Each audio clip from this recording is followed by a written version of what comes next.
പ്രിയ സജ്ജനങ്ങളെ, സദനമസ്കാരം. ഏകാത്മതാ സ്തോത്ര പഠനത്തിൽ 29ാമത്തെ ശ്ലോകം. ദാദാബായി ഗോപബന്ധു തിലകോ ഗാന്ധിരാദ്രത രമണോ മാളവീയശ്ച ശ്രീ സുബ്രഹ്മണ്യ ഭാരതി. ഇതിൽ ഇന്ന് നമുക്ക് ചർച്ച ചെയ്യേണ്ടത് മദൻ മോഹൻ മാളവ്യയെക്കുറിച്ചാണ്. മാളവം എന്നത് വിക്രമാദിത്യൻ ഭരിച്ചിരുന്ന പ്രദേശമായിരുന്നു. അവിടെ നിന്നുള്ളവർ ഭൂരിപക്ഷമായതിനാൽ ഝാൻസിക്കടുത്തുള്ളൊരു ഗ്രാമത്തിന് മാളവ് എന്ന പേര് കിട്ടി. വിഖ്യാത ഭാഗവത കഥാകാരനായിരുന്ന ബ്രജനാഥ് ഇവിടെയാണ് ജീവിച്ചിരുന്നത്. തൻ്റെ അച്ഛൻ പ്രേംനാഥിൻ്റെ ശ്രാദ്ധം ഗംഗയിൽ ചെയ്യുമ്പോൾ പിതൃക്കളോടായി ബ്രജനാഥ പണ്ഡിറ്റ് പ്രാർത്ഥിച്ചത് കുലസൂര്യനായ ഒരു പുത്രനെ തരണമേ എന്നാണ്. പ്രാർത്ഥനയ്ക്കുത്തരമായി 1861 ഡിസംബർ 15 ജനിച്ച പുത്രന് ബ്രജനാഥ് പേരിട്ടത് മദൻ മോഹൻ എന്നാണ്. അമ്മ മുനിദേവിയും പരമ ഭാഗവത ഭക്തയായിരുന്നു. മദൻ മോഹൻ വ്യായാമപ്രിയനായിരുന്നു. ആദ്യം സംസ്കൃത പാഠശാലയിലാണ് പഠിച്ചത്. സംസ്കൃതത്തിലും പുരാണങ്ങളിലും നല്ല ജ്ഞാനമുണ്ടായിരുന്ന ബാലൻ പഠനത്തിൽ അങ്ങേയറ്റം മുന്നിലായിരുന്നു. മനുസ്മൃതിയും ഭഗവത്ഗീതയുമെല്ലാം മനഃപ്പാടമാക്കി. കളികളിലും നല്ല താല്പര്യമുള്ളവനായിരുന്നു. പഠിക്കാൻ ഇംഗ്ലീഷ് സ്കൂളിലേക്ക് അയക്കാൻ അച്ഛൻ തീരുമാനിച്ചപ്പോൾ അമ്മ തൻ്റെ കമ്മലൂരി കൊടുത്തു. കർക്കശക്കാരനായിരുന്നു സ്കൂളിലെ പ്രധാന അധ്യാപകൻ ഗോർഡൻ സാഹിബ്. പഠിക്കാനും പ്രസംഗകലകളിലും കളി, വ്യായാമം എന്നിവയിലും മിടുമിടുക്കനായിരുന്നു മദൻ മോഹൻ. അങ്ങനെ അദ്ദേഹത്തിൻ്റെ കണ്ണിലുണ്ടിയുമായി തീർന്നു. സിത്താറും ഓടക്കുഴലും പഠിച്ചു. മീരയുടെയും സൂർദാസിൻ്റെയും ഭജനകൾ നല്ല ഈണത്തിൽ പാടുമായിരുന്നു. അതോടൊപ്പം തന്നെ ചെറുപ്പം മുതലേ ഗായത്രി മന്ത്രസാധനയും തുടർന്നു. 1884 കൽക്കത്ത സർവകലാശാലയിൽ നിന്നും BA പാസ്സായി. 15-ാം വയസ്സിൽ മദൻ മോഹൻ ഒരു വിദ്വത് സദസ്സിൽ പങ്കെടുക്കുവാൻ മിർജാപൂരിലെത്തി. വിദ്വാൻമാരെ തൻ്റെ പാണ്ഡിത്യം കൊണ്ട് അദ്ദേഹം അത്ഭുതപ്പെടുത്തി. സഭയിൽ അധ്യക്ഷനായ പണ്ഡിറ്റ് നന്ദരായ് തൻ്റെ മകൾ കുന്ദനാദേവിയെ മദൻ മോഹന് വിവാഹം ചെയ്തു കൊടുത്തു. സമ്പന്ന വീട്ടിൽ നിന്ന് വന്ന കുന്ദനാദേവി ഭർതൃഗൃഹത്തിൽ ദാരിദ്ര്യത്തെ സന്തോഷപൂർവ്വം വരിച്ചു. ഇതിനെപ്പറ്റി പണ്ഡിറ്റ് മദൻ മോഹൻ മാളവ്യജി ഒരിക്കൽ അവരോട് ചർച്ച ചെയ്തപ്പോൾ, എൻ്റെ സ്വന്തവും സ്ഥിരവുമായ ഈ വീട്ടിലെ കാര്യങ്ങൾ പുറത്തു പറഞ്ഞു നടന്നാൽ എന്തു ഗുണമാണുണ്ടാവുക എന്നായിരുന്നു ആ സ്വാതിയുടെ ഉത്തരം. അമ്മയുടെ ആഗ്രഹപ്രകാരം അദ്ദേഹം 40 രൂപ ശമ്പളത്തിൽ അധ്യാപക ജോലി ആരംഭിച്ചു. ജനങ്ങൾ അദ്ദേഹത്തെ പണ്ഡിറ്റ് ജി എന്ന് വിളിച്ചു. 1886 കൽക്കത്തയിൽ നടന്ന 2ാം ഇന്ത്യൻ നാഷണൽ കോൺഗ്രസിൽ ദാദാബായി നവറോജി അധ്യക്ഷനായിരുന്നു. നല്ല വാഗ്മിയായിരുന്ന പണ്ഡിറ്റ് ജി അദ്ദേഹത്തിൻ്റെ പ്രഭാഷണം എല്ലാവരെയും സ്വാധീനിച്ചു. സമ്മേളനത്തിലുണ്ടായിരുന്ന പ്രതാപ് നഗറിലെ മഹാരാജസിംഹൻ തൻ്റെ ഉടമസ്ഥയിലുണ്ടായിരുന്ന ഹിന്ദുസ്ഥാൻ പത്രത്തിൻ്റെ മുഖ്യ പത്രാധിപരായി പണ്ഡിറ്റ് മദൻ മോഹൻ മാളവ്യജിയെ നിയോഗിച്ചു. 15-ാം വയസ്സ് മുതൽ പണ്ഡിറ്റ് ജി തൻ്റെ കാവ്യപ്രതിഭ തെളിയിച്ചു. ഭാരതേന്ദു, ഹരിശ്ചന്ദ്രനെ പോലെയുള്ള ഹിന്ദി സാഹിത്യത്തിൽ വമ്പന്മാർ നടത്തിയിരുന്ന ഹരിശ്ചന്ദ്ര ചന്ദ്രികയിൽ അദ്ദേഹം കവിതകൾ പ്രസിദ്ധീകരിച്ചു. ഹിന്ദി പ്രദീപയിലും കവിതകൾ വന്നു. 1892 അദ്ദേഹം വക്കീൽ പരീക്ഷ പാസ്സായി. ആദ്യം അലഹബാദ് ജില്ലാ കോടതിയിലും പിന്നീട് അലഹബാദ് ഹൈക്കോടതിയിലും അഭിഭാഷകനായി. ജസ്റ്റിസ് സപ്രുവിനെ പോലെയുള്ളവർ മാളവ്യജി നീതിന്യായ രംഗത്തെ രത്നമെന്ന് വിശേഷിപ്പിച്ചു. എന്നാൽ ധനം സമ്പാദിക്കാനല്ല, ദരിദ്രരെ സഹായിക്കാനായിരുന്നു അദ്ദേഹത്തിന് താല്പര്യം. 1917 അദ്ദേഹം നീതിന്യായ രംഗത്ത് നിന്ന് വിടുതൽ വാങ്ങി. എന്നാൽ 1924 ചൗരി ചൗരയിൽ സ്റ്റേഷൻ കത്തിച്ച് 22 പോലീസുകാരെ കൊന്ന കേസിലെ 177 പ്രതികളെ രക്ഷിക്കുവാൻ അദ്ദേഹം വീണ്ടും കോടതിയിൽ ഹാജരായി. 177 പേരെയും തൂക്കുകയറിൽ നിന്നും രക്ഷിക്കുവാൻ അദ്ദേഹത്തിനായി. 156 പേരെ വെറുതെ വിട്ടു. ബാക്കിയുള്ളവരുടെ ശിക്ഷ ജീവപര്യന്തമായി കുറച്ചു. പണ്ഡിറ്റ് ജി വാദം നടത്തുമ്പോൾ ജഡ്ജി 3 പ്രാവശ്യം ആദരവ് കാണിക്കുവാൻ എഴുന്നേറ്റ് നിന്നു. വക്കീലായിരിക്കുമ്പോഴാണ് 1909 ദ ലീഡർ എന്ന പത്രം അദ്ദേഹം തുടങ്ങിയത്. ഹിന്ദി പത്രം മര്യാദ 1911 അദ്ദേഹം ആരംഭിച്ചു. ബിർളയുമായി ചേർന്ന് 1924 ദ ഹിന്ദുസ്ഥാൻ ടൈംസ് വാങ്ങുകയും 1946 വരെ അത് നടത്തുകയും ചെയ്തു. ദൈനിക് ഹിന്ദുസ്ഥാൻ എന്ന ഹിന്ദി പത്രവും അദ്ദേഹം നടത്തി. ബാലമുകുന്ദ് ഗുപ്തയുമായി ചേർന്ന് പത്രസ്വാതന്ത്ര്യത്തിനായി പണ്ഡിറ്റ്ജി പോരാടി. നിർഭയവും സത്യസന്ധവും സ്വാഭിമാനപൂർണവുമായ പത്രപ്രവർത്തനത്തിന് അദ്ദേഹം നേതൃത്വം നൽകി. ഗോപാൽ, അഭ്യുദയ, സനാതന മുതലായ പ്രസിദ്ധീകരണങ്ങളും അദ്ദേഹം നടത്തി. ഇംഗ്ലീഷ്, ഹിന്ദി, ഉറുദു, സംസ്കൃത ഭാഷകളിൽ അദ്ദേഹത്തിന് പ്രാവീണ്യമുണ്ടായിരുന്നു. ഇന്ത്യൻ ഒപ്പീനിയൻ എന്ന പത്രത്തിൽ മാളവ്യജി സഹപത്രാധിപരായിരുന്നു. ഇന്ത്യൻ നാഷണൽ കോൺഗ്രസുമായുള്ള ബന്ധം അദ്ദേഹം നിരന്തരം തുടർന്നു. ഉത്തർപ്രദേശിലും ചുറ്റിലും നടന്നിരുന്ന പൊതുസമ്മേളനങ്ങളെല്ലാം അദ്ദേഹം പ്രമുഖ പ്രഭാഷകനായിരുന്നു.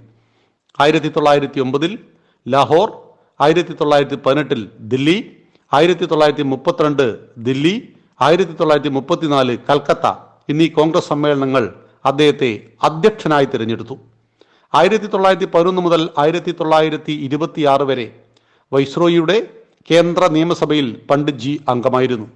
1919 ജാലിയൻ വാലാബാഗ് കൂട്ടക്കുരു നടത്തിയ ബ്രിട്ടീഷുകാരെ പ്രതിക്കൂട്ടിൽ നിർത്തിക്കൊണ്ട് സിംലയിൽ നടന്ന കേന്ദ്ര നിയമസഭാ സമ്മേളനത്തിൽ അദ്ദേഹം തുടർച്ചയായി 6 മണിക്കൂർ പ്രസംഗിച്ചു. 1931 വട്ടമേശ സമ്മേളനത്തിൽ ഭാരതീയ വാദങ്ങൾ മുന്നിൽ വയ്ക്കാനായി മഹാത്മാഗാന്ധി പണ്ഡിറ്റ് മാളവ്യജിയെ കൂടെ കൂട്ടി. അവിടെ അദ്ദേഹം നടത്തിയ പ്രസംഗങ്ങൾ ഇന്ത്യ ഡയറിയിൽ പ്രസിദ്ധീകൃതമായി. മുസ്ലിം തീവ്രവാദത്തെ എതിർക്കാത്ത കോൺഗ്രസ് നയത്തിൽ അദ്ദേഹത്തിന് പ്രതിഷേധമുണ്ടായിരുന്നു. കോൺഗ്രസുമായുള്ള ബന്ധം അദ്ദേഹം 1934 അവസാനിപ്പിച്ചു.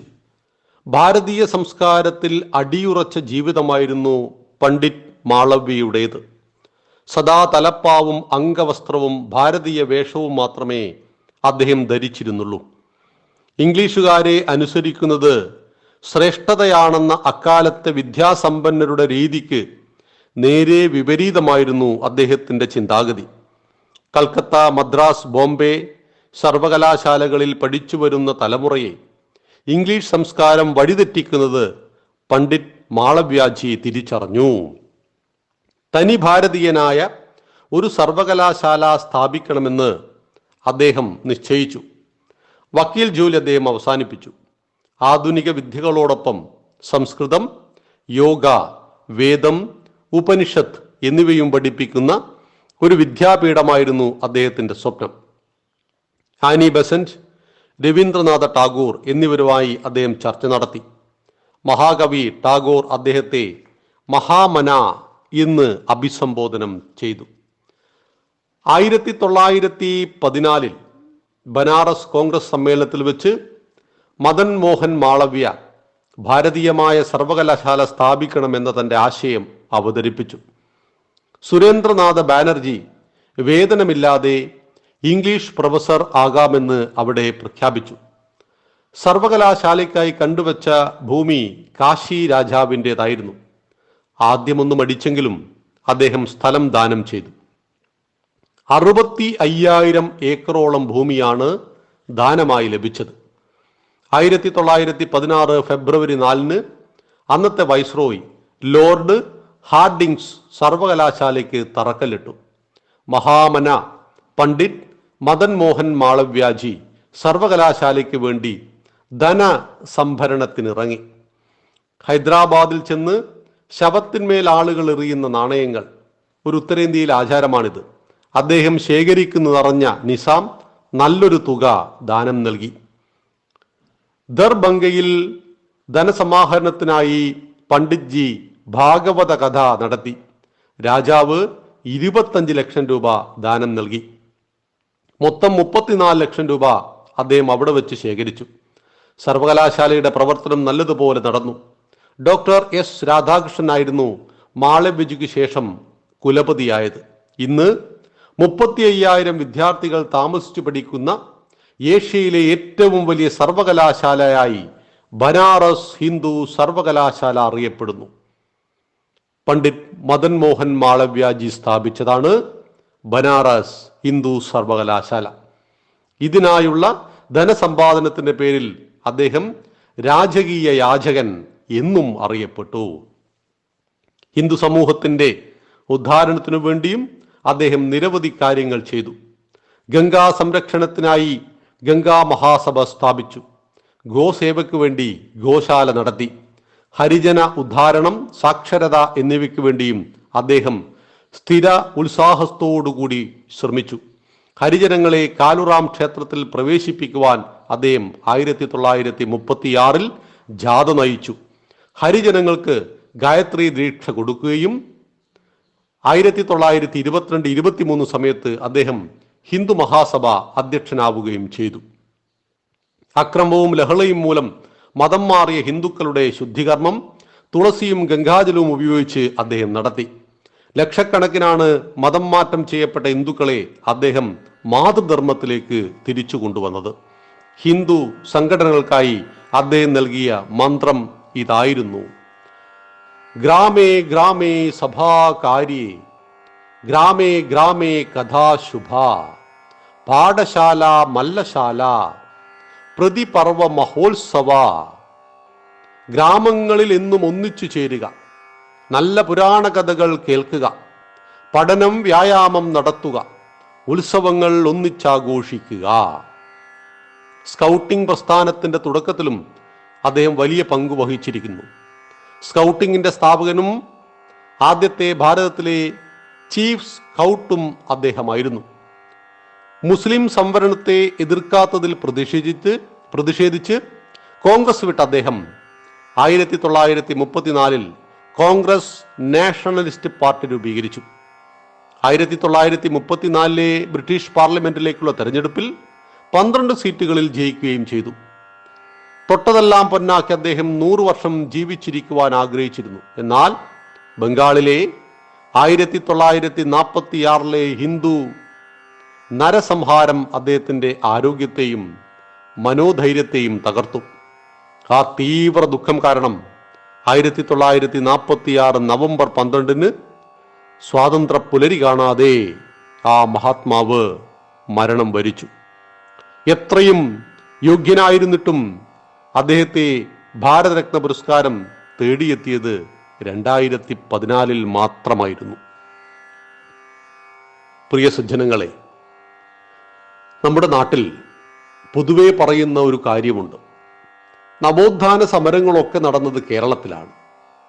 ഇവിടെയാണ് എല്ലാ ജാതിയിൽപ്പെട്ട ആളുകൾക്കും അമ്പലത്തിൽ കയറാൻ പറ്റുന്നത്. എത്ര തെറ്റായ വാദമാണ്! ഭാരതത്തിന്റെ എല്ലാ ഭാഗങ്ങളിലും ഒരുപാട് ഹൈന്ദവ നവോത്ഥാന നായകന്മാർ ആ കാലഘട്ടത്തിൽ നിന്നിരുന്ന ജാതി ഉച്ചനീചത്വങ്ങൾക്കെതിരെ ഒരുപാട് സമരങ്ങൾ നയിക്കുകയും വിജയിക്കുകയും ചെയ്തിട്ടുണ്ട്. അതിൻ്റെ വലിയൊരു മകുടോദാഹരണമാണ് മാളവ്യാജിയുടെ ജീവിതം തന്നെ. അദ്ദേഹം ഇന്ത്യൻ നാഷണൽ കോൺഗ്രസിന്റെ അധ്യക്ഷനായി നിരന്തരമായിട്ട് അദ്ദേഹം ഞാൻ ഈ മതേതരത്വത്തിനൊക്കെ ഈ കൊള്ളരുതായ്മകളൊക്കെ കണ്ട് സഹിക്കുവാൻ ഞാൻ തയ്യാറെന്ന് കോൺഗ്രസിനോട് പറഞ്ഞിരുന്നുവെങ്കിൽ അദ്ദേഹം കോൺഗ്രസ് വിട്ടു പോകേണ്ടിയിരുന്നില്ല. മുസ്ലിങ്ങളെ ഭയപ്പെട്ട കോൺഗ്രസ് നേതൃത്വം ഭാരതത്തെ വെട്ടിമുറിക്കണമെന്ന് പറഞ്ഞപ്പോൾ അത് അംഗീകരിക്കേണ്ടി വന്ന കോൺഗ്രസ് നേതൃത്വം, അങ്ങനെ ഭാരതമാതാവിന്റെ 1/4 ഭാഗം മതത്തിന്റെ പേരിൽ വെട്ടിമുറിച്ച് മതരാഷ്ട്രമുണ്ടാക്കി കൊടുത്ത കോൺഗ്രസ് നേതൃത്വം, ആ കോൺഗ്രസിനെതിരെ മാളവ്യാജി പടനയിച്ചിട്ടുണ്ട്, നേതാജി പടനയിച്ചിട്ടുണ്ട്. പക്ഷെ ഈ മഹാത്മാക്കളെ ഒന്നും വേണ്ട രീതിയിൽ അറിയുവാനും ആദരിക്കുവാനും സ്വതന്ത്ര ഭാരതത്തിൽ മാറി വന്ന സർക്കാരുകൾ തയ്യാറായില്ല. ഭാരതരത്നം പണ്ഡിറ്റ് മാളവ്യാജിക്ക് നൽകിയത് 2014 മോദിജി സർക്കാർ ആയിരുന്നു എന്ന് നാം മനസ്സിലാക്കുക. വീരദാമോദര സവർക്കറെ കുറിച്ച് പറയുമ്പോഴൊക്കെ നമുക്ക് വിസ്തരിച്ച് പഠിക്കുവാനുണ്ട്. അദ്ദേഹം കൊള്ളരുതാത്തവൻ, ബ്രിട്ടീഷുകാരനോട് മാപ്പ് പറഞ്ഞവൻ എന്നൊക്കെ പറഞ്ഞ് അവഹേളിക്കും. അദ്ദേഹത്തിൻ്റെയൊക്കെ ജീവിതം പ്രേരണാദായകമാണ്. വിസ്തരിച്ച് 4 ദിവസം നമുക്ക് പഠിക്കുവാനുള്ളത് കൊണ്ട് ഇത് നമ്മൾ ഇവിടെ വിസ്തരിക്കുന്നില്ല. എങ്കിൽ കൂടി അറിയുക, പണ്ഡിറ്റ് മദൻ മോഹൻ മാളവ്യാജിയെ പോലെയുള്ള ആളുകളില്ലായിരുന്നുവെങ്കിൽ ഭാരതത്തിൻ്റെ ചരിത്രം തന്നെ വലിയ മാറ്റങ്ങൾക്ക് വിധേയമാകുമായിരുന്നു. ബനാറസ് ഹിന്ദു സർവകലാശാലയിലാണ് RSSന്റെ 2ാമത്തെ സർസംഘചാലകനായിരുന്ന പരംപൂജനീയ ഗുരുജി അവിടെ അധ്യാപകനായിരുന്നു. 65,000 ഏക്കറാണ് ബനാറസ് ഹിന്ദു സർവകലാശാല. എന്നും എക്കാലത്തും ഭാരതത്തിന്റെ സാംസ്കാരിക അടിത്തറയായിട്ട് ഇന്നും കണക്കാക്കപ്പെടുന്നത് ബനാറസ് ഹിന്ദു സർവകലാശാല ഒരു കേന്ദ്രമാണ്. അവിടെ നിന്ന് പുറത്തോട്ട് വരുന്ന വിദ്യാർത്ഥികൾ രാഷ്ട്രത്തിന്റെ സമ്പത്തായി മാറുമ്പോൾ JNUവിൽ നിന്നും പുറത്തേക്ക് വരുന്ന നല്ലൊരു ശതമാനം ആളുകൾ രാഷ്ട്രവിരുദ്ധരായി തീർന്നു. കാരണം ഒരിടത്ത് അതിനെ സ്ഥാപിച്ചത് പണ്ഡിറ്റ് മദൻ മോഹൻ മാളവ്യജിയാണ്. ബനാറസ് JNU ഉണ്ടാക്കിയത് കമ്മ്യൂണിസ്റ്റുകളുമായിരുന്നു. അതാണ് അതിൻ്റെ വ്യത്യാസം. അപ്പൊ ഇത്രയേറെ മഹാനായ ഒരു മനുഷ്യനെ വേണ്ട രീതിയിൽ മനസ്സിലാക്കുവാൻ നമ്മുടെ ചരിത്രത്തിന് കഴിഞ്ഞില്ല, നമുക്ക് കഴിഞ്ഞില്ല, നമ്മുടെ തലമുറക്ക് കഴിഞ്ഞില്ല. അതിൻ്റെ പരിഹാരമാണ് ഏകാത്മതാ സ്തോത്രം. നമ്മുടെ രാഷ്ട്രത്തിൽ ജീവിച്ച് ഈ രാഷ്ട്രത്തിന് വേണ്ടി ജീവിച്ച് മരിച്ചുപോയ നിരവധി മഹാത്മാക്കൾ എല്ലാവരെയും ഏകാത്മതാ സ്തോത്രത്തിൽ ഉൾക്കൊണ്ടു എന്ന് പറയാൻ പറ്റില്ല. അതിന് ഒടുവിൽ ഏകാത്മതാ സ്തോത്രത്തിന് അവരോട് ക്ഷമാപണവും നടത്തുന്നുണ്ട്. അപ്പൊ ഇന്ന് ഈ മഹാത്മാവിനെ പണ്ഡിറ്റ് മദൻ മോഹൻ മാളവ്യജിയെ ഏകാത്മതാ സ്തോത്ര പഠനത്തിലൂടെ നാം നമസ്കരിക്കുന്നു. നന്ദി, നമസ്കാരം. വന്ദേ മാതരം.